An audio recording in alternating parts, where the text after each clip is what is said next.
Hello, Renegade marketers. Well, it's episode 320, and every time I hit a milestone, I want to record a Drew on Drew episode. That two mic thing was a little complicated last time, so it's going to be one mic, but I promised to challenge myself. And what we have in this episode, we have an eye on 2023 and 12 steps to building a better brand in 2023. The framework for this is the same framework that I used for the article that I wrote 4 years ago, the same framework for the book that came out a couple of years ago. And what I wanted to do was take all the recent podcasts that I've done and the learnings from CMO huddles and make sure that one, these steps still applied, and two, enhance them and say, well, here's some things that I might have changed, or if I were writing the book today, what would be a little bit different? So you may remember the 4 sections of the book, CATS. I talk about it all the time on this show: courageous strategy, artful ideation, thoughtful execution, and scientific method. But for this episode, I'm just going to focus on the 12 steps. So what do you say, Drew? Should we get going? Okay, yes, we are. So step number 1 is clear away the clutter. And I was on a podcast just the other day, and someone said, so why bother starting there? Shouldn't you just jump right in? The lament that I've expressed on this show and with CMOs, and that I've really noticed in the last 2 years, frankly, is that during the pandemic, we stopped commuting, but we didn't stop working those hours of the commute. In fact, instead of taking time to sort of use the commute to decompress, you don't have any of that time. And instead, you just put it back into work. So when I talk about clear away the clutter, the first thing I want to do is clear away the clutter in your brain and in your schedule. We did an episode on time management with Corey Kogan. That was episode 312. And you remember there were a lot of different steps specifically that Corey recommended. I highly recommend her book. I listened to it, then I bought it. But as we think about this, and let's say that you're a CMO in your current job, thing you want to really be thinking about is how many hours a day are you in meetings? How many hours a day are you focusing on the few magical priorities that are going to transform you and your organization? So we're going to clear away the clutter that way by really thinking about time management. And that doesn't change. That is going to be an ongoing challenge that you're going to work on and get better and better at. And it's a perfect time of the year to commit to that. But you need a methodology, whether it's Corey Kogan's or someone else. Get to the point where you're spending less time on email, less time in meetings, more time either relaxing and breathing and sharpening your saw, or focused on your priorities. Now, if you're a new CMO, just got the job, you want to define what CMO do you want to be? What do you want to accomplish? So if you're not in the position right now, but you're about to, the things you want to be thinking about, who do you want to work for? It's going to be a CEO who either really understands the power of marketing or is least willing to learn and work with you to get there. So clear away the clutter. The ending story that I want you to think about is, what is the CMO you want to be? And I'm going to give you a thought. Imagine for a moment you had to write the resume. You're writing your resume. You're in the job now, but you're writing your resume as if you're going to be looking for another one. What are the accomplishments that you're going to talk about? What are the 3 big things that you made happen this quarter, this half, this year? Because those are the things that you want to focus on. And we're going to clear away the clutter to allow you to focus on a few things. Again, I highly recommend you listen to episode 312 and read Corey Kogan's book. Okay, we're now going to go to daring to be distinct. And it is daring. Remember, this is all under the umbrella of courageous. And I would say that of the outcomes in the last 2 years that I'm probably most disappointed in is the lack of daring and the resulting lack of distinctiveness. And so there's a couple of things I want you to be thinking about right now to get there. You got to audit your brand. You got to look at your positionings, your products, your targets, your channels, and say, is there anything in all of this that is truly distinctive? And by the way, I'm not even pushing you to be unique at this moment. I'll take distinct any day of the week. So here's a simple way to get to distinct. pick an enemy. And this was really clear in the episode that I did with Daniel Bernard of Sentinel One. And what they decided to do when he came on, I think a couple of years ago, was to focus on one enemy. And that enemy was CrowdStrike, which subsequently was bought by Microsoft. And CrowdStrike was a lot bigger than they were. This is sort of what Avis did years ago going after Hertz. Avis was barely number 2, but they used the We Try Harder campaign as a way of saying, that's the enemy, we're going to go after them and be a different brand and a better brand relative to them. Sentinel One has done that, and it's really an interesting episode because you get to hear the steps they took to differentiate their brand. Another way of differentiating is by thinking about your audience and who you serve. And rather than trying to expand, and this is what I hear all the time with CMOs, well, we were focused on small business, but now we're going to enterprise.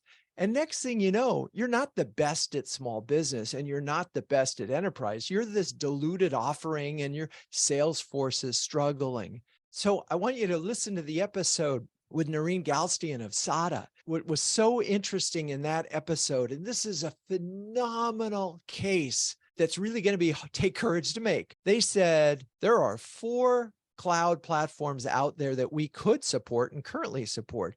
One of them is Google, one of them is Amazon, one of them is Microsoft, one of them is IBM. I have a big idea. Let's only support one of them. Wait, what? They literally took more than half of the market off the table and said, today, we only support Google. Now, here's a phenomenal thing about daring to be distinct. That takes tremendous courage.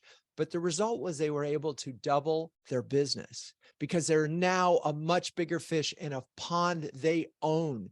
And they can argue there's nobody better in the world than they are at servicing your Google Cloud. It's so interesting, but what you're trying to get to in all of this is a place that you can own, that you will be distinctive. And if you are all things to all people, to all targets and all markets, you're nothing. You are not distinctive. Another way to be thinking about distinctive, we talked a little bit about, in this case, being SADA and Google, but I also want to refer you to episode 314 with Josh Matches, who was over at NASDAQ and then moved to a venture capital firm. And what I thought was so interesting about Josh's approach was he was all in on content, but he was really looking at a very younger target entrepreneurs, and probably one of the first VCs on TikTok, making it work, creating content with creators that already had some reputation. And we're in the world of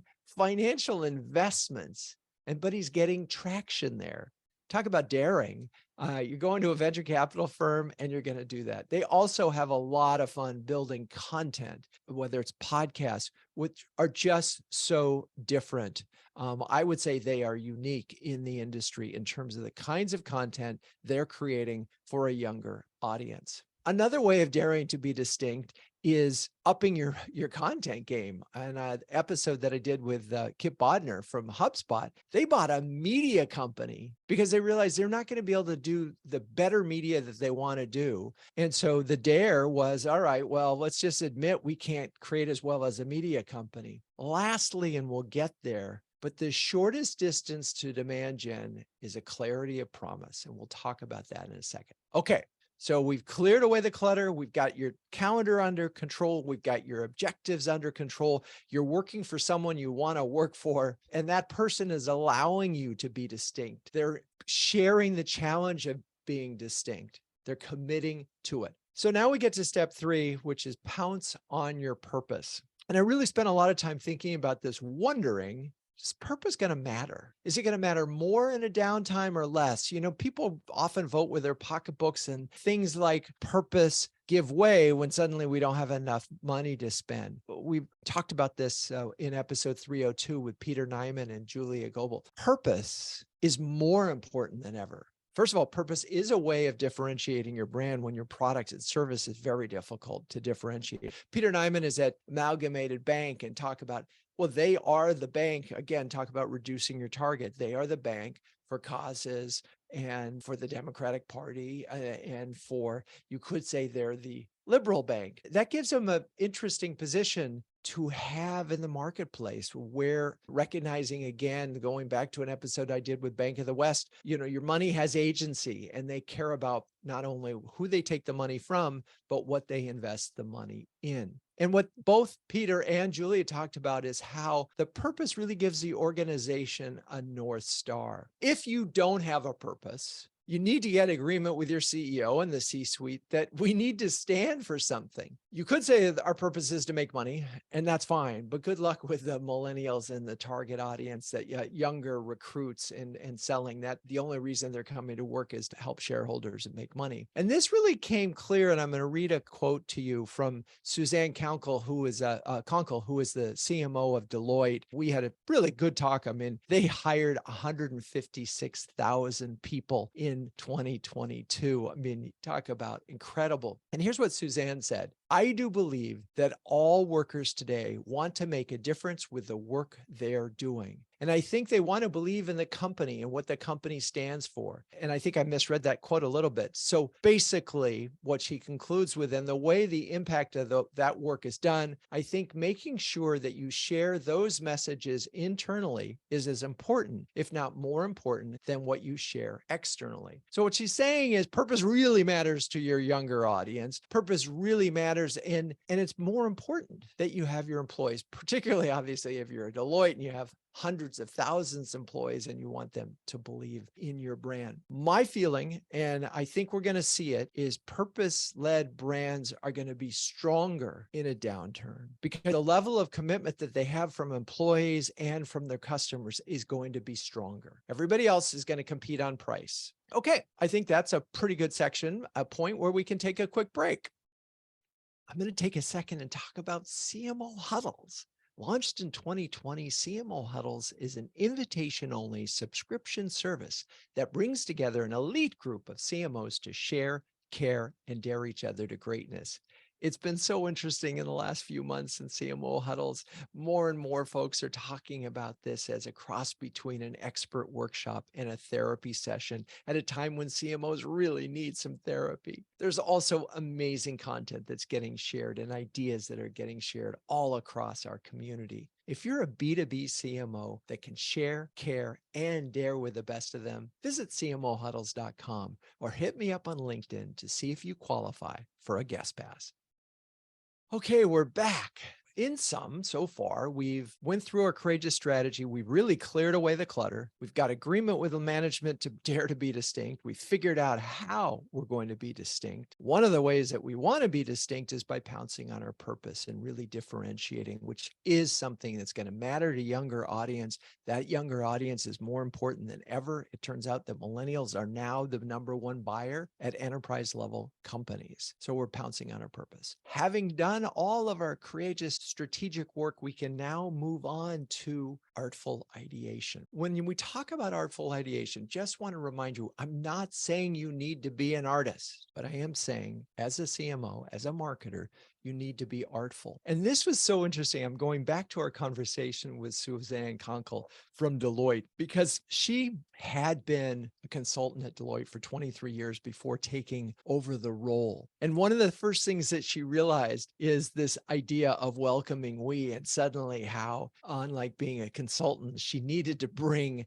a group of people along with her. And here's the quote that I love. I laugh frequently with my clients because I say that the role I'm in is penance for all the times I was frustrated with them, or I said to them things like, it's not that hard, just do it. Why is this taking so long? And now I'm sitting in that seat and I'm like, okay, I get why it is hard. It takes quite some time, but you have to kind of keep agitating around it. And this is the next part that she talks about that I'm just going to quote. I actually think that one of the most profound things that will come out of COVID that people overlook is that I believe that leadership paradigm changed dramatically in COVID because of how rapidly the environment was changing. So I'm really proud of our leaders and our executives at Deloitte. I was never prouder than during COVID when Joe, our our CEO, US CEO said, quote, "Let me tell you why I'm making the decision I'm making based on the facts I have today. And I want you to understand why. Because if the facts move tomorrow, I will make a different decision. And I only know what I know today." And that's a very different leadership paradigm, which was the leader in omniscient, the leader as omniscient. He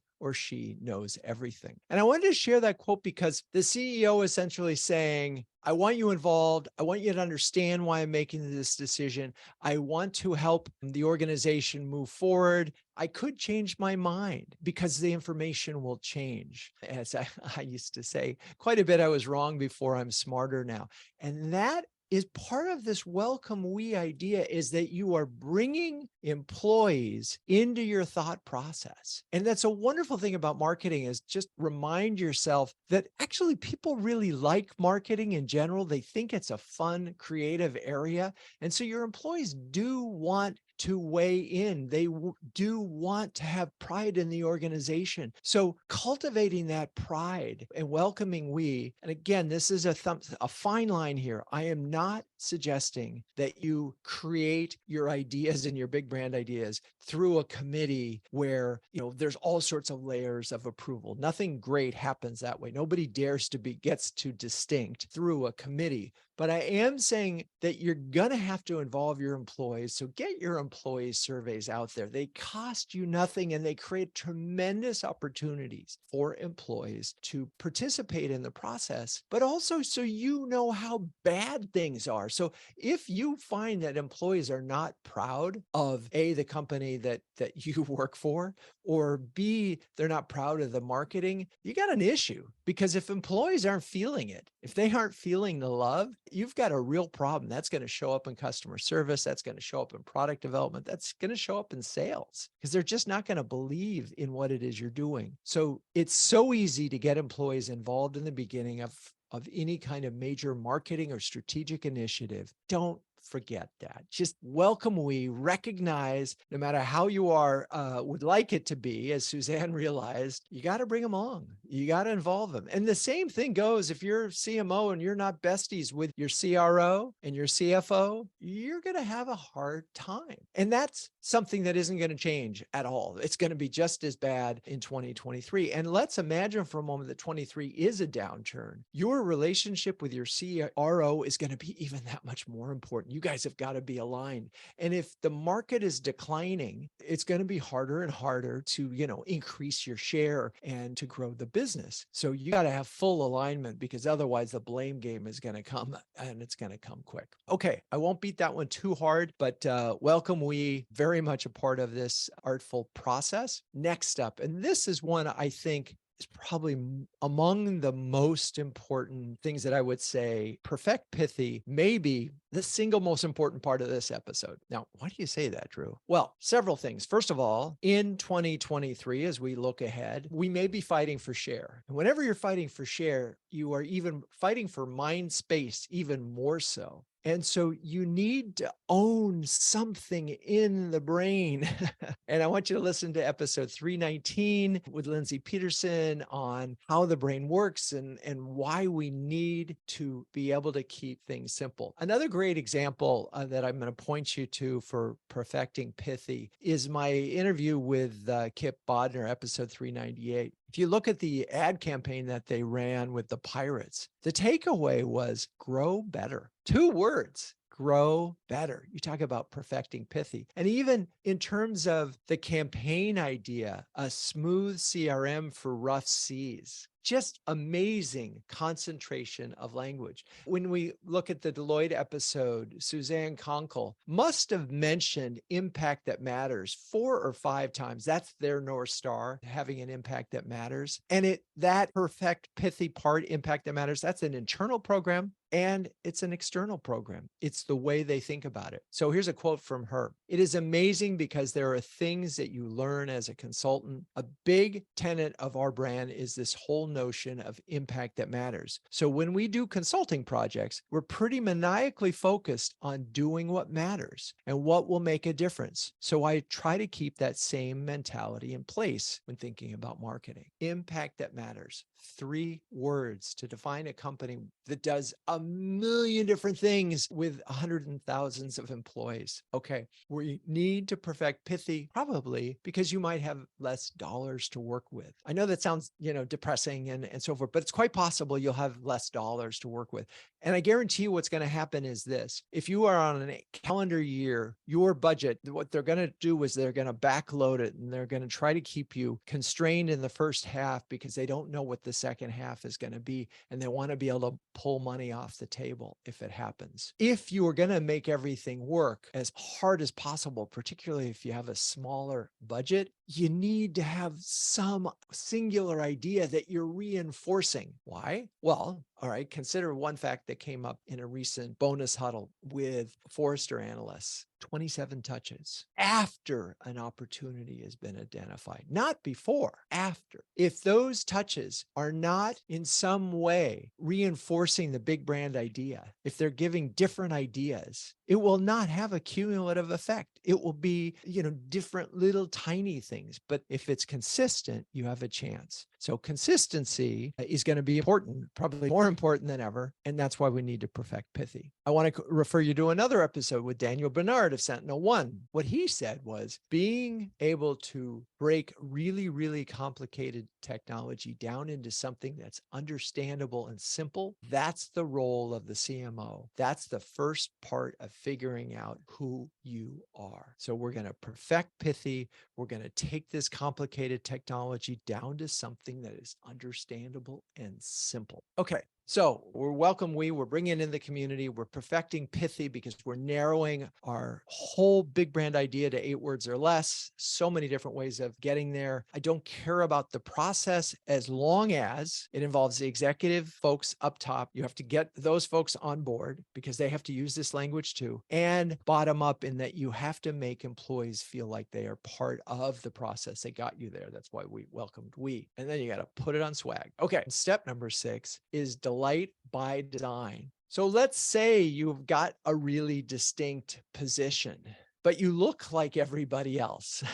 Well, that's not going to cut through, is it? No, because it was like they call it the wall of shame, where you put your brand website versus your competitor's brand website. And the promise is the same. The visual look and feel is the same. Hey, we're going to include people with a mobile phone in their hand, right? With stock photos, the same stock photos that your competitors are using. That is not going to delight either employees or prospects or analysts. They're not going to see anything distinctive. There's nothing artful there. A look and feel that distinguishes your brand is hard. That's why you might be able to have an in-house group that does it, but this is a case where bringing in an agency or design firm to help you find a distinct look and feel. And look, put all the brands up on a wall and put your brand next to it, both the promise and the visual look and feel. If you're using the same colors, if you're using the same words, you are not delighting by design. You are boring by design. I don't need to dwell on this, but I will tell you, I think this is probably where most brands come up short. And it's such an easy one to do. Are you creating a visual language as well as a voice that is delightful for your employees, customers, and prospects, where they go, oh my God, I love how this looks. It's so different. It's so cool. Again, you don't get there by committee if everybody likes it, but you want to get to a point where some core group of people are really passionate about it. You can't revert to the mean. You can't, in this case, try to please everybody. You have to go out on a limb a little bit and do something that's different. So we're going back to courageous strategy, but now we're in artful ideation, and we're going to think about how can we differentiate our look and feel. If I have 10 booths at a trade show, am I going to find yours? If the answer is no, you're not delighting by design. Okay, that's that segment. We've now sort of moved from ideation. It's time to get for thoughtful execution. Now, why is that thoughtful execution even part of this conversation? Well, nothing's changed here. We are in the give to get economy. We've got Google giving us access to all the data and information in the world, and we're giving them the eyeballs. We have social networks that give us all sorts of entertainment, and we give them our eyeballs. So we're in this give to get economy, and we're also in a self-serve economy. And think about, when was the last time you called a travel agent? Maybe if you're doing an international trip, but for a domestic trip, unless unless you have an in-house something. You're booking themselves, restaurants, you're going online to Open Table. Everything has been pretty much disintermediated, particularly the younger you are. You want to go in and you want to check things out on your own. That's why we need to be thinking about thoughtful. I don't want to talk to a salesperson if I can help it. I only want to talk to an expert. I want to be thinking about thoughtful execution. All right. So there are 3 parts of thoughtful execution, and let me bring those into 2023. As with everything in this thing, remember the renegade marketer flips the funnel and says, my most important audience is employees. My second most important audience is customers. And my third is prospects and everybody else. By the way, that's even more important next time. Employees first, because you might have fewer employees. So we got to make sure that they love the brand. I mean, you may have layoffs and that's going to be painful. So we're going to need to be able to bring them together virtually and physically. I think one of the unfortunate things about a down economy is that the trend that I saw in 2022, where a lot of CMOs who had remote teams were bringing them together either on a quarterly basis, semi-annual or annual basis. And I'm worried that those things are going to get cut, which is a bummer. If you can't bring them together, because I do think that's an important thing, then you're going to have to go back to your original early COVID playbook and figure out, how do we create virtual bonding? It's so hard. This is why so many employees that were hired in COVID, where they were working remotely, never bonded with the company, because culture was built at the office. So if culture isn't built at the office, you really have to be thinking about how you're going to build it otherwise. So one way to think about this is you're probably still going to invest in events. And now that events are back, I have to tell you, there's so much excitement in CMO huddles about events, not necessarily huge events, but using events as a way to bring customers together, using events as a way of bringing customers and prospects together to accelerate deal close and maybe get some prospects to self-identify. But what I want you to think about, because we're talking about engaging employees first, is maybe you can use those same events, which have a lot of revenue in the room, to bring some employees together. Bringing employees together physically, the bonds. What keeps you at a company is the people that you work with. So you're going to engage employees first. Folks are looking at advocacy programs. Again, they sort of went on pause, I would say 2 years ago. There were a lot of complaints about things like Influitive, but I've just heard a couple of CMOs who have launched it again and making it work, because the nice thing about engaging employees, you're already paying them. If they want to advocate on your behalf and they feel great about the brand, that's a lot of free reach. So we're going to engage employees first, because if they don't believe in the brand, you're probably not going to be successful. But 2, because they can also generate tremendous amount of reach for that. So I'm going to quote Suzanne Conkle, and she says, you have to talk to your employees a lot about why you're doing things versus what you're doing, why you're doing things. So we're going to engage employees first, building off of our why. Okay, moving on. Step number 8, cultivating customer champions. One of the things that was interesting is several CMOs in huddles in the last month have said,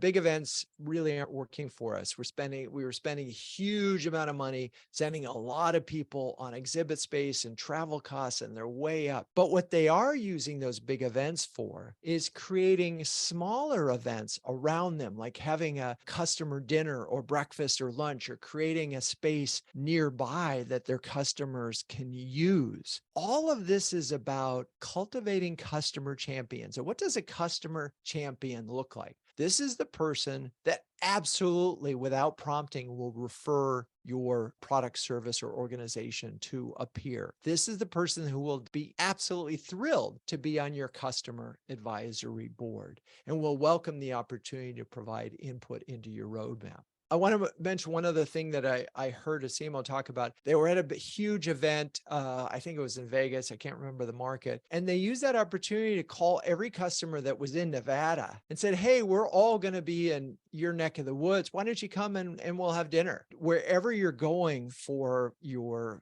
ultimate goal of getting more prospects, Think about how you can add a little brightness to the day of your customers. And lastly, when it comes to this, I talk about this in the book. I think it's more important than ever. CMOs need to have direct lines with customers.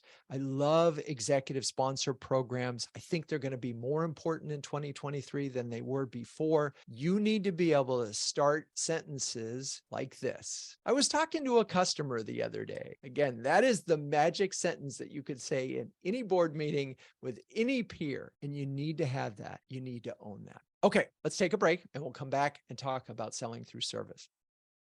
Have you thought about doing some market research but didn't have the manpower or expertise on your team to make sure your research was methodologically valid, insight-rich, and newsworthy? Research that can be a tent pole for an entire quarter's worth, or maybe even a year's worth of marketing activities. Research that your SDRs can use to help move a lead into a genuine opportunity. It's a lot to ask from market research, but this is why more and more CMOs, B2B marketers, are coming to Renegade for help in this area. Renegade will help you craft the questionnaire, field the research, analyze the results, and even write up and design the report if your in-house team is too busy. If you're a B2B CMO even thinking about market research, do yourself a favor, visit renegade.com and set up a time for us to chat. Okay, we're now in thoughtful execution. We've engaged employees first. We brought them together at an event. We've cultivated customer champions. You, the CMO, have a direct line to the customers. We're taking advantage of events to bringing them together. We still need net new customers, right? How are we going to get them? Well, we're going to sell through service. And man, is that even more important than ever. Part of this, I want you to listen to episode 315 with Brent Adamson. We need to give our buyers confidence that they're making the right decision. And in order to do that, we need to understand every possible part of their buying process, and we need to give them the information to make it easy for them to buy and make them confident that they're making the right decision. That means thinking about your content in a very different way. What content is creating confidence? I'm going to rant for a second. We're ditching gates. We don't have gates. Unless you have a book that is worth paying for, or you have a movie that you would pay for in a movie theater, why are you putting up a gate? Do you really think that that lead, that name is going to make a difference? If you give them all the information that they need in order to get to the point where they can put your name into the hat as a possible vendor partner, they'll call you. They'll call you. They'll say, hey, I need a demo. I need a proof of concept. When we think about selling through service, go back to that episode with Kip Bodner. Think about why they bought a media company. They bought a media company so they could do better and better content. And that by presenting that content, they would be helping their prospects and customers, if you will, grow better. Lastly, in sell through service, market research. I got to tell you, I'm such a believer in this. I see it working. It never goes out of style. If you listen to episode 308 with Dan Loudon and Denise Brody, you will hear how they used research, market research, to help sell through service. Because what market research can do is help present the problem that your product solves in a fresh way. It can get data to identify something that customers never really thought about, or your prospects never thought about. Just don't underestimate the power of a really well-crafted market research study. Next, we get to move on to the scientific method. So we're courageous in terms of strategy. We're artful in terms of our ideation. We're thoughtful in terms of the execution. Now we get to this place of measuring what matters. And this is one, if I were to rewrite the book today, this is probably the chapter that I would rewrite the most. It's evolved the most. In the book, I mention marketing sourced leads or opportunities as a metric that CMOs can lean on. And they do, by the way, and it won't go away, but I think it's a trap. And that's the thing I want you to be thinking about. I want you to, rather than say marketing sourced, I want you to put your company's name in there and say it's company sourced opportunities. Company sourced opportunities, because you and the salespeople, the salesperson, the CRO, are equally committed to closing that opportunity. The minute it's a marketing source, then the salespeople say, well, I want sales source leads because I get higher margins on those or whatever. Who cares where the source came from? If I'm the CEO, I don't care. If I'm the CFO or the board, I don't care. And at the end of the day, I know you want to defend your budget. And I'm not saying you're not trying to track marketing influence, that you can still have those metrics. But what's the North Star for you? Marketing sourced opportunities, but we're going to rename them. We're going to call them company sourced opportunities, because it's a mindset that says we live and die together next year. Lastly, on the measuring what matters, I still don't see a lot of movement in this area where CMOs are saying, I want to defend marketing's value with employees, customers, prospects, and brand. Really where they're defending it, spending most of their energy in terms of measurement is on, we'll call it the sourced opportunities. We got to get beyond that. You need to defend the power of marketing to employees, to customers and prospects. It's not that hard. And it's going to be that much more important because we got to get more out of our employees next year because we might have fewer of them. We got to get more out of our customers because we need more testimonials to close, which gets to this next area, automate attentively. We had a huddle, several huddles in October where we actually went through everybody's budgets, where they spent their money. And it was shocking to see how much money, in some cases, 33% of the budget was going to technology, 33 to people, and 33 to programs. You think about it, programs are the marketing for the most part. Programs are the marketing. People are the people who help you get the marketing done. And technology is the stuff that you use to get it out there. If you're spending 33%, you've got a problem. So you need to audit, talk about auditing in the book, lay that out. I think it's also in the article on renegade.com. You got to really look at it. And several CMOs have talked about this in huddles, how they are getting out of contracts right and left. Any contract that they have where they can't actually show business value, they're just ditching it. And so what happened is in the last 5 years is you built up a stack because you had a lot of nice things. And you felt good because budgets were growing. You could keep spending. Any contract that you can get out of, really look seriously at it. There's a lot of consolidation opportunities right now where you could, instead of having 4 vendors, you might have 1 vendor and save a lot of money. You've got to be thinking about taking money out of technology, unless it's a technology that is actually going to save you time. And there are some of those. Some CMOs point to things like Asana that have helped them be a lot more efficient. Some have pointed to conversation marketing type tools that help them manage inbound better. Fine. But there's a lot of content. There's a lot of technology that you're paying for that is not making you more efficient, but it's giving you information that's not nice to have. So we're automating attentively. And finally, test to triumph. This is still a really important part of what we're talking about. Why are we thinking about testing when we don't have enough budget? Because we don't have enough budget and we can use the tests. And boy, in huddles, there's so many interesting tests that are going on right now, whether looking at different ways of segmentation, looking at different messaging strategies, looking at different product configurations, looking at different proof of concepts. Get some tests, 10 to 20% of your budget, but the tests need to be tests you agree on with the CFO what the results would be. And if they are successful, you would invest more there and take other money off the table. Interesting. Right now, there's a lot of folks saying that Google isn't working for them. Okay, take it off the table. If it's not working for you, why are you continuing to invest in it? So we're going to take that money that isn't working. We're going to put some of it in the stuff that is working. And then we're going to take 10%. We're going to try an alternative. So we're testing to triumph, which brings me to the end. And I want to just mention that I'm so thankful we're in a business that is never static, never boring, and always creates the opportunity to make your company, if not the planet, a better place. Just wishing you all tremendous success and thankful for your attention and time and your energy to make your company better and maybe even the planet. I'm Drew Neisser, your host, and until next time, keep those renegade thinking caps on and strong.